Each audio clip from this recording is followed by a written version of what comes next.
Em Curitiba, podem ser feitas até amanhã, ao meio-dia. Instalado hoje em Curitiba o Conselho de Consumidores da Copel. O conselho, formado por representantes da comunidade, tem caráter fiscalizador e, além de acompanhar a fixação das tarifas, vai controlar a qualidade dos serviços da Copel. São José João Ferreira. O governo vai investir 43 milhões de cruzeiros reais na pavimentação do acesso à colônia Malhada. Em Curitiba, a Copel promove um seminário sobre os meninos de rua. O encontro, que vai até quarta-feira, foi aberto pelo governador Roberto Requião e pelo jurista Dalmo Dallari. Estão sendo discutidos o Estatuto da Criança e do Adolescente, as adoções e o extermínio de crianças. A seguir, os a mais nas horas extras que fizer. Tio, dá um dinheirinho para eu comprar pão? Essa frase é comum em cruzamentos, praças e lugares de concentração de menores carentes. Triste é saber que do pedido, essas crianças podem passar a roubar. Mesmo com as campanhas em cima do Estatuto da Criança e do Adolescente, a situação do menor abandonado ainda é crítica no Brasil. Um seminário em Curitiba discute justamente isso. Será que o problema tem solução? De acordo com dados da Unicef, 85 milhões de crianças estão abandonadas ou sendo exploradas em todo o mundo. Cerca de 30 milhões no Brasil, país onde a injustiça econômica e social é a principal causa do abandono dos menores. Apesar do Estatuto da Criança e do Adolescente, pouco tem sido feito ainda para deter o avanço do problema. E isso é o que está sendo discutido no seminário O Menino e a Rua, em Curitiba. Vários especialistas vão estar presentes em 2 dias de palestras, onde vão ser apontadas soluções a curto e longo prazos. É muito importante que as autoridades do governo se disponham a sentar para trocar experiências, ideias a respeito dessa questão, com vistas a formular uma política mais dirigida de enfrentamento do problema. A situação é extremamente grave. E apesar de algumas conquistas, como o Estatuto da Criança e do Adolescente, na prática nós avançamos muito pouco. O Estatuto prevê meios, o Estatuto prevê o envolvimento da comunidade e prevê também um papel extremamente importante dos juízes. Eu insisto muito neste ponto, porque o papel dos juízes nesse trabalho é fundamental. O juiz pode e deve dar proteção à criança abandonada, pode e deve criar condições para que toda a comunidade se envolva nesse trabalho. A vida real, pelo menos na política, chegou a ameaçar.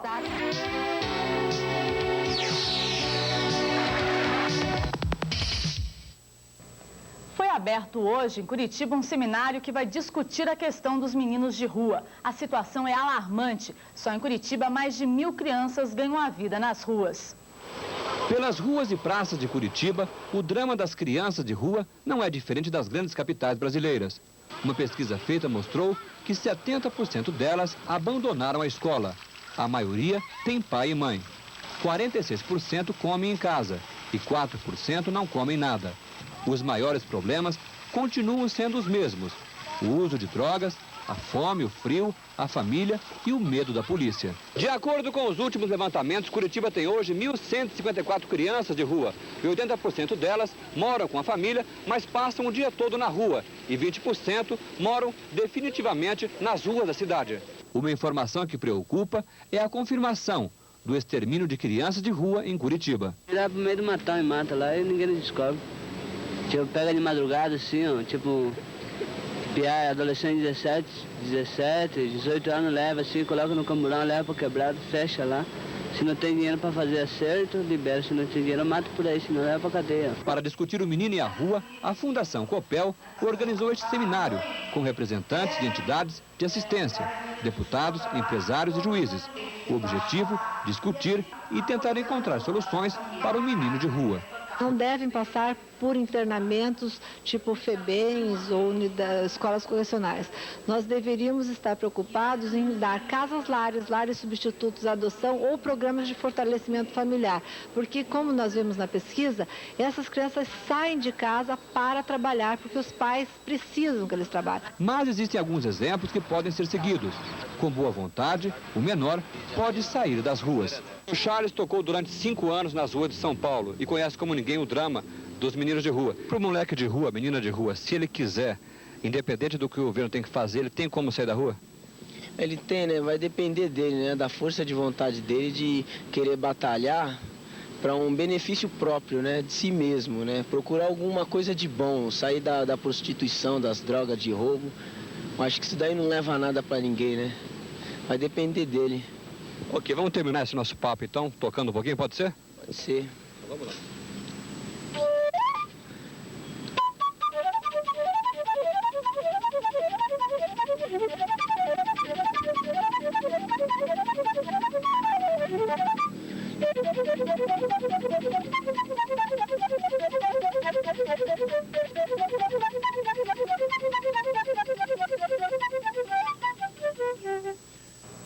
Os servidores públicos de Rolândia, no norte do estado, A todas as escolas estaduais da capital e região metropolitana.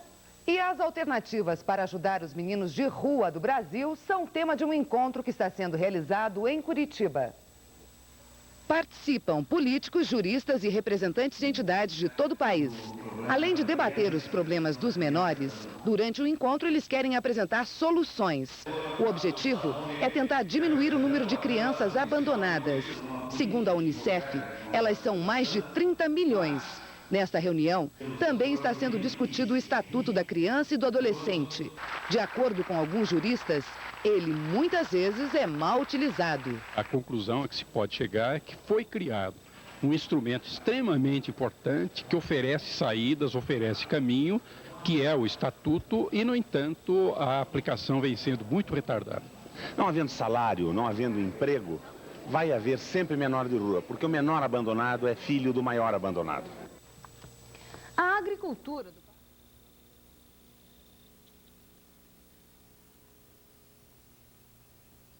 É filho do maior abandonado. A agricultura do Paraná vai ter em breve motivos de sobra para comemorar.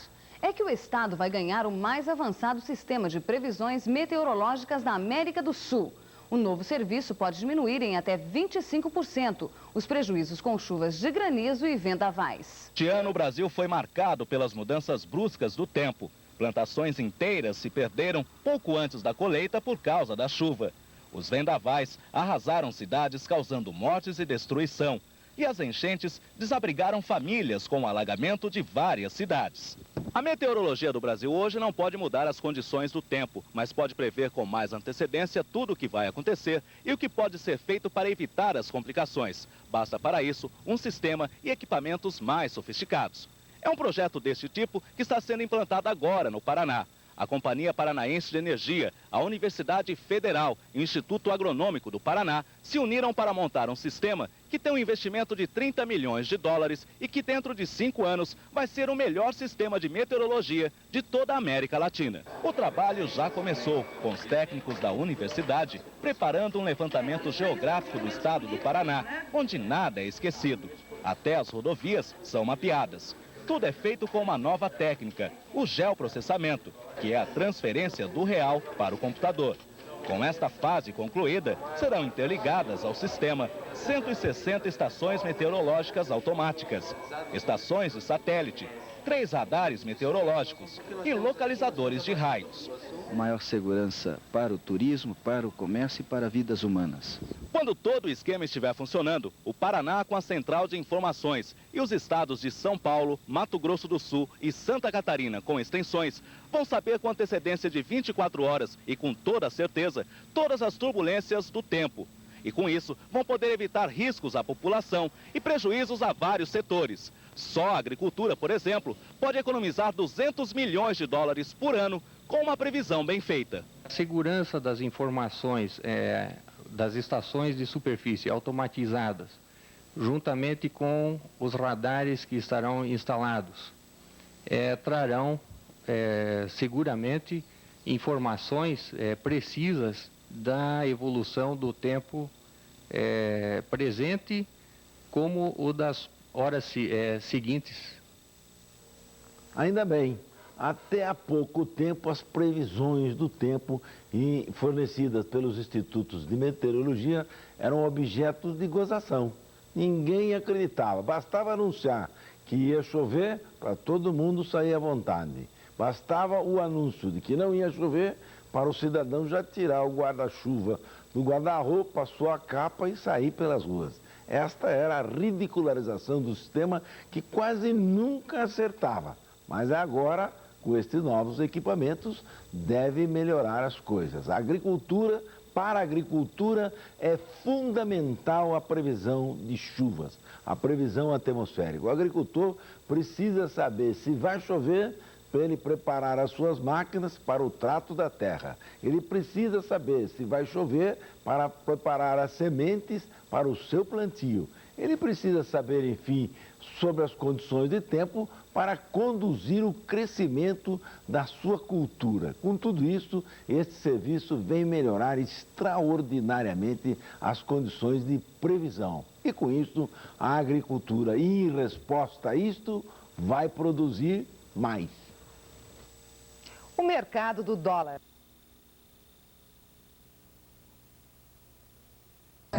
Em CD, LP e cassete, Som Livre, Globo Colômbia e Globo Polydor.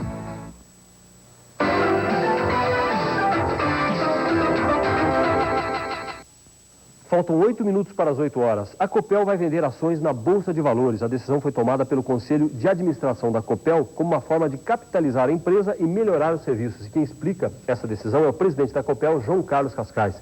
Presidente, foi principalmente a construção de Segredo, que custou muito caro, que acabou deixando a Copel com dificuldade para continuar dando manutenção a todo o interior do Paraná? A obra de Segredo, que coincidiu com um período muito ruim institucional do país, fez com que a empresa utilizasse 365 milhões de dólares de recursos próprios para a construção da usina de Segredo. Nesse tempo também nós tivemos um programa muito pesado de eletrificação rural e também força comunitária. Isso significa que a área de distribuição, de transmissão e distribuição, ficou para trás, ficou numa situação precária. E hoje, além da construção da usina de Caxias, da derivação do Jordão, nós precisamos investir centenas de milhões de dólares na área de transmissão e distribuição de energia. Onde os serviços da Copel começam a se mostrar deficitários? Onde já há problema de fornecimento de energia no Paraná? No interior, no litoral, nós temos recebido diversos empresários e prefeitos, líderes comunitários reclamando de uma frequência excessiva de desligamentos, da qualidade do serviço, e isso nos preocupa muito, porque nós sabemos qual é a solução, mas precisamos de dinheiro para corrigir esses problemas. E o que é que faz o senhor ter a segurança de que a Copel vai poder ter recursos a partir dessa abertura de capitais, que haverá interesse na compra das ações da Copel? A vontade do governador Requião, porque quando ele mandou à Assembleia Legislativa a proposta de abertura de capital, ele estabeleceu no seu projeto original que esse dinheiro seria aplicado no Fundo de Desenvolvimento Energético do Estado do Paraná, reaplicando a totalidade dos recursos na empresa. Isso é o que nós precisamos para termos garantias de crescimento e de um bom serviço. Mas o senhor tem indícios do interesse pelas ações da Copel, que haverá procura a partir do momento que houver a oferta dessas ações? Tenho. Nós temos recebido a visita de inúmeros representantes de grandes bancos, bancos até internacionais, e a visão que temos é que a Copel será uma blue chip, será uma empresa muito procurada, com certeza tendo suas ações bastante valorizadas. O que é que vai significar com recurso para a Copel? O senhor tem um balanço do que é que pode entrar como dinheiro novo na empresa a partir disso? Olha, tudo depende das emendas que estão sendo discutidas na Assembleia Legislativa. Mas, em valor absoluto, total, seria em torno de $1 bilhão nessa primeira etapa. Na verdade, é um pouquinho de privatização da Copel, com a participação de acionistas. Ou seja, é a democratização do capital. Nós estamos abrindo à empresa a participação voluntária. Ela, como capital fechado, ela tem a participação compulsória de todos os cidadãos do Estado do Paraná. Abrindo seu capital, teremos aí a participação voluntária. Bom, a grande questão agora é o crescimento do Paraná, a industrialização que está aí em marcha e a longo prazo a garantia de que não vai faltar energia para essa indústria paranaense, para as cidades paranaenses. O senhor acha que a partir daí o senhor assegura isso? Não vai ser necessário buscar dinheiro de outras fontes para continuar ampliando o sistema de energia? É normal que se procure até outras fontes e a gente sempre procura de forma a poder optar por aquelas que são mais atraentes, de menor custo. Mas a abertura de capital nos dá uma segurança maior no início das obras, porque a obra mais cara é aquela que não termina, e é uma leviandade iniciar uma obra sem recursos garantidos. Bom, no caminho que está tomando a industrialização do Estado, dá para se prever até que num prazo de poucos anos poderia haver, então, um problema de falta de energia suficiente para continuar atendendo a essa demanda. A Copel tem esse balanço, né? Temos, porque na realidade o consumo per capita no Estado do Paraná é muito baixo. Uma retomada de desenvolvimento, uma economia mais forte e o povo tendo salários mais altos, teremos o risco de uma explosão de consumo de energia. Presidente, uma outra questão. Hoje a Assembleia Legislativa está colocando em votação algumas emendas, né? Uma delas trata de desvio de dinheiro da Copel para resolver outros problemas, como estradas, por exemplo. Uma proposta que estava colocada por deputados que entra em votação. Como é que o senhor está vendo isso? Com preocupação, porque eu entendo que do orçamento normal do Estado e o próprio Estado tem onde obter recursos para essas obras. Manter na Copel os recursos capitalizados na empresa é uma segurança para o povo do Paraná em termos de energia. Já quando se diluem recursos, fica difícil de ter uma ideia concreta da importância, da forma como eles serão utilizados. Bom, os recursos existentes, então, a ideia é reinvestimento na própria geração de energia. O senhor não pretende que esse dinheiro seja desviado para outros fins? A nossa proposta é que todo o dinheiro arrecadado com a venda de ações seja utilizado na área de geração, transmissão e distribuição de energia. E agora, como é que o senhor está acompanhando hoje essa votação? Como é que o senhor acha que vai transcorrer, né, essa ideia, a proposta que está colocada na Assembleia? Preocupa, porque a gente sabe que as eleições estão perto e é óbvio que os deputados estão pressionados pela necessidade de mostrar algum serviço, de mostrar alguma obra. Peço-lhes cuidado e atenção, principalmente aos interesses do Estado como um todo. Tá bem, presidente, vamos acompanhar essa votação. Muito obrigado pela presença com a gente no Bom Dia. Muito obrigado, William. Obrigado. Nós ficamos por aqui, a gente volta amanhã às 7h30. Até amanhã. Um bom dia para você e até amanhã.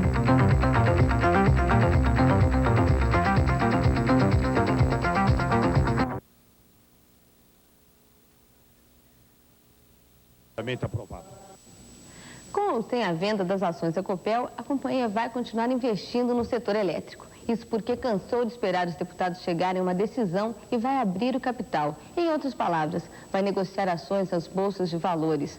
A autorização foi dada pelo Conselho de Administração da empresa e concede a possibilidade de buscar recursos junto à poupança privada. Este é o assunto de nossa entrevista especial de hoje com João Carlos Cascais, presidente da Copel. Boa noite. Boa noite. Essa medida de abrir o capital é justamente porque as ações da companhia ainda não estão aprovadas para ser vendidas? Para que as ações da Copel sejam vendidas, é fundamental a aprovação da Assembleia Legislativa, porque elas pertencem ao Estado do Paraná e não à Copel. São ações da Copel pela sua origem, pela sua relação jurídica, mas a propriedade das ações é do Estado do Paraná. E abrindo capital, isso fica como? A abertura de capital significa que a Copel vai se registrar junto à CVM e ter suas ações normalmente negociadas em Bolsa de Valores, o que então nos facilitará, caso a empresa aumente seu capital, a colocação de mais ações no mercado e a capitalização da empresa para seus projetos futuros. Essa medida não tem que passar pela Assembleia como a venda das ações? Não, a abertura de capital é uma decisão administrativa do maior acionista, no caso o governo do Estado, e ontem foi o dia histórico da nossa reunião do Conselho de Administração, sob a presidência do ministro Nebraga, quando então foi autorizada a abertura de capital da Copel. É importante registrar que os conselheiros da Copel pediram que fosse publicado nos principais jornais do Estado, que viam a abertura como um ato importante, valioso para a empresa, mas olhavam com preocupação e lamentavam até o desvio de parte desses recursos para aplicação em outras áreas que não energia. Isso é justamente o que está preocupando o governo do Estado. Quer dizer, a Assembleia pode aprovar a venda das ações da Copel, mas não para aplicar o dinheiro no setor elétrico. Como vai ser resolvido esse impasse? É um impasse, antes de mais nada, político. Cabe ao governador e aos deputados decidirem, porque eles representam o povo do Estado do Paraná e nessa condição eles têm o direito de decidir quanto à destinação dos recursos a serem obtidos. Eu, como presidente da Copel, eu tenho a obrigação de alertar para a necessidade de recursos para a expansão do sistema elétrico, para um melhor atendimento ao interior do Estado.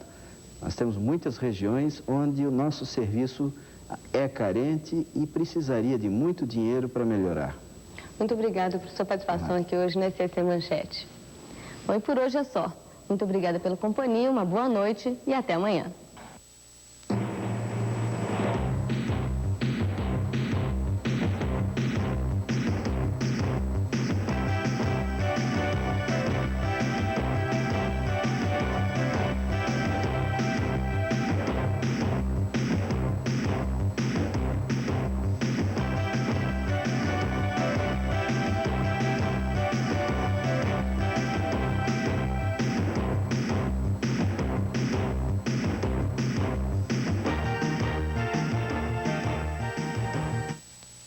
Sua casa merece o melhor.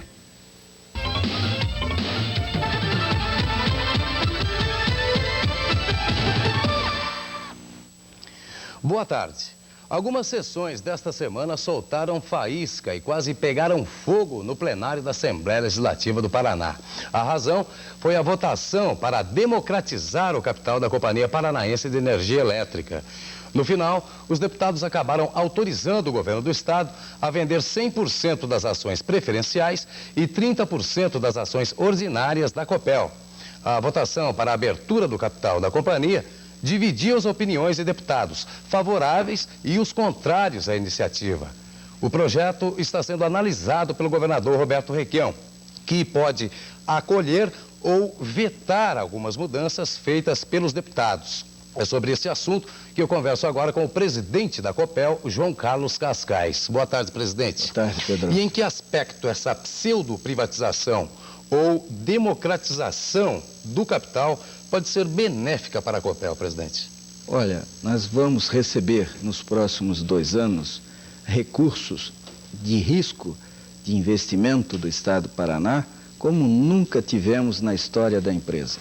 Graças a essa injeção de dólares, de dinheiro, de cruzeiros, a Copel poderá com tranquilidade cumprir seu programa de expansão de geração, transmissão e distribuição de energia.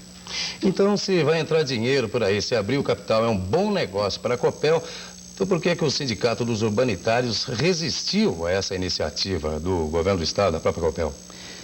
Olha, eu entendo que houve preocupações ideológicas e também um certo receio de que, aberto o processo, iniciado o processo, houvesse uma perda mais adiante e a empresa acabasse sendo privatizada e sem benefícios ao Estado. Então essa, na minha visão, foi a grande preocupação dos sindicatos e daqueles que se opuseram a este projeto de lei. Bom, mas com a autorização da comercialização do capital, a maior parte das ações continua com a Copel. Ela continua sendo uma empresa de economia mista, é isso? A maior parte das ações com direito a voto continuarão sendo de propriedade do Estado do Paraná, que assim garantirá o controle acionário da empresa, que é o que interessa de fato ao povo do Estado do Paraná. Agora, presidente, quem é que vai poder comprar essas ações? Eu vou poder comprar? E onde? Como é que vai ser comercializada? Qualquer cidadão poderá comprar ações da Copel, pois elas serão comercializadas em Bolsa de Valores. A Copel, abrindo seu capital, isso foi decidido em uma sessão histórica 2 dias atrás, no Conselho de Administração, ela terá então suas ações regularmente comercializadas em Bolsa de Valores. Então, qualquer cidadão que deseje fazer poupança, aplicar suas economias na Copel, terá na Bolsa de Valores o caminho para isso. Essas ações, esses títulos, são o próprio Eurobônus que vem sendo anunciado? Não é outra coisa o Eurobônus? O Eurobônus é outra forma de obtenção de recursos, assim como continua existindo o bônus de energia, a possibilidade de obtenção de financiamento de créditos em bancos estrangeiros e também teremos a capitalização da CRC, que é um volume razoável de dinheiro que fará parte das contas da Copel a partir do ano que vem. Presidente, com essa democratização do capital, quem é que vai vender essas ações da Copel? São as prefeituras? Bom, vamos ver. Além do governo do estado, quem mais é dono da Copel? Primeiro, as ações de posse do governo do estado do Paraná serão comercializadas pela Banestado Corretora. Qualquer cidadão que tem ações da Copel poderá procurar um corretor e essa empresa, esse cidadão, através da Bolsa de Valores, a partir do momento que a CVM autorizar, poderá vender e comprar ações. Os leilões vão ser aqui em Curitiba, pode ser em São Paulo. Exatamente. E por aí afora? Por aí afora. E o senhor já tem ideia de quanto custa um lote de ações da Copel? Quanto é que está valendo hoje?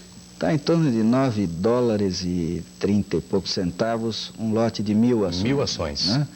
Agora, isso muda com o tempo, à medida que os balanços forem incorporando patrimônio, e também tem o problema também da depreciação da empresa. Isso varia, mas o valor de mercado é dado pela imagem da empresa também, e esse é o fator mais importante na valorização das ações da empresa. E qual é a tendência? Esse valor pode aumentar quando as ações estiverem no mercado ou pode cair? Pode. E nisso tudo há um aspecto muito importante. O governador Roberto Requião, no seu projeto de lei, estabeleceu um valor mínimo de venda bastante elevado, ou seja, as ações preferenciais só poderão ser vendidas a um preço mínimo de 90% do seu valor patrimonial e as ordinárias a 100% do seu valor patrimonial. Isso para evitar que haja vamos dizer assim, uma venda ruim para o Estado. Resumindo, o senhor está satisfeito ou não com essa autorização para a comercialização das ações da Copel? Os paranaenses podem ficar preocupados, sim, com o futuro da Copel, com essa iniciativa? Eu estou muito satisfeito, porque isso significa a garantia de desenvolvimento, de crescimento da empresa, significa introduzir mais fiscais, quer dizer, a CVM passará a fiscalizar, auditar a Copel e, evidentemente, todos aqueles que comprarem ações da Copel serão fiscais em potencial da empresa. Bom, o projeto vai ser votado em terceira discussão na próxima segunda-feira, na Assembleia, e depois você acredita que ele vai ser sancionado pelo governador Roberto Requião? Eu não tenho, vamos dizer assim, convicção, não tenho certeza de qual será a decisão do governador. O projeto original, como era de autoria do governador, evidentemente não haveria da parte dele qualquer restrição. Com as emendas, vamos aguardar a decisão do governador para mais adiante. Muito bem, presidente, para encerrar, nesse final de semana a Copel entrega uma série de obras de melhoria energética no litoral do Paraná. E para o ano que vem, que projetos estão previstos para a Copel melhorar o sistema de transmissão e distribuição de energia elétrica no estado? Olha, o litoral foi motivo de um grande esforço da Copel esse ano e continuará sendo. Até porque, com o fim das restrições à construção no litoral, e as prefeituras estão revendo seus planos seu planejamento urbano, o litoral tende a ter um crescimento explosivo, o que nos preocupa, o que nos exigirá investimentos grandes para poder atender a esse desenvolvimento. E o interior do Paraná, de uma maneira especial, mostra já a necessidade de grandes investimentos, sem os quais a industrialização de muitas regiões será impossível. A Copel vai investir em geração, em transmissão e distribuição de energia. Então o pessoal do litoral não se preocupe não, já está faltando energia elétrica hoje em vários balneários paranaenses, mas isso é para melhorar. Com certeza. Muito obrigado, presidente, pela sua participação aqui no TJ Meio-Dia e sucesso sempre para a Copel. Muito obrigado, Pedroso, e conte conosco, a Copel é de vocês e estamos trabalhando para que ela corresponda ao respeito que tem pelo povo paranaense. TJ Meio-Dia volta depois do intervalo com as notícias da sua região. Até mais.